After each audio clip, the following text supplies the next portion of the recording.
We got involved in the film industry about 25 years ago. My wife and I were running a little workshop out of the back of our apartment, making puppets, models, creatures, effects for the television industry.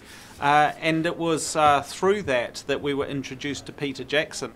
The Weta workshop is a multidisciplinary group of departments: design, armour, weapons, creatures, miniatures, prosthetics, props, costumes. We're obviously immensely proud of our work on films such as The Lord of the Rings and District 9 and Avatar. I'm still thrilled and excited by the work we get to do, but it's actually the people doing the work that is truly the thing that inspires you.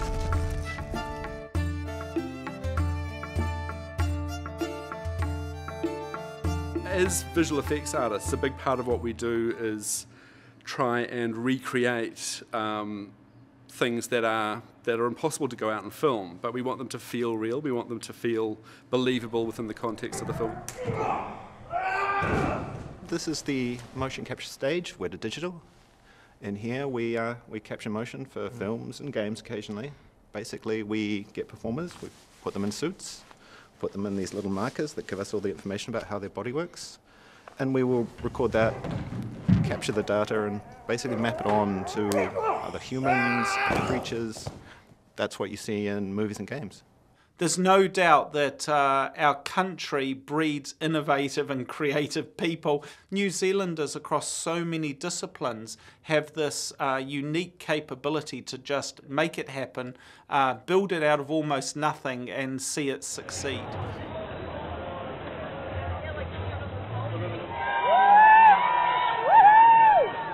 There's not much more excitement you could get, is there really? I mean, such an incredibly enthusiastic crowd, people camping the night here.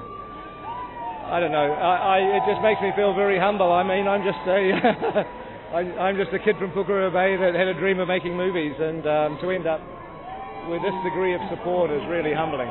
I was in a very fortunate position directing the second unit on this, and I got to fly around in a helicopter over Queenstown and look at all the extraordinary places down there and shooting the most incredible places.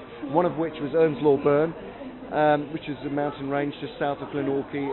Just fantastic. Getting to go to locations that even New Zealanders don't often get to see, you know, traveling to the tops of mountains and the sort of very, very remote places that, you know, exemplify the true beauty and wildness of this country. And also Wellington. I love Wellington. It feels like home. Well, I mean, I love filming in Wellington, to be honest, but visually I thought that, you know, the Southern Alps take some beating. You know, we spent a lot of time down there. It's just beautiful, breathtaking. Always coming back to this city is a joy, because I think the people really embrace Peter and the film because he embraces Kiwi culture and the landscape. I knew that people would come out like this and celebrate it in this way, and it's such a gift to give this world premiere to Wellington. It was so well deserved, you know. I think it's revolutionized the film industry here.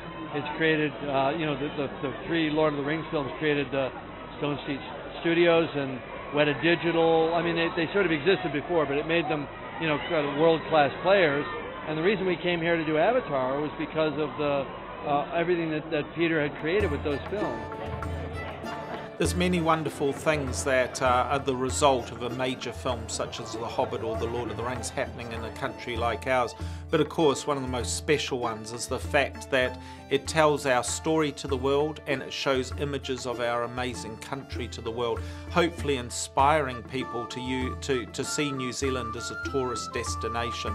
So every time a major film such as The Hobbit projects images of this incredible land to the world, it can only but generate an interest in our country and hopefully inspire people to come and visit and see what they've seen in the films.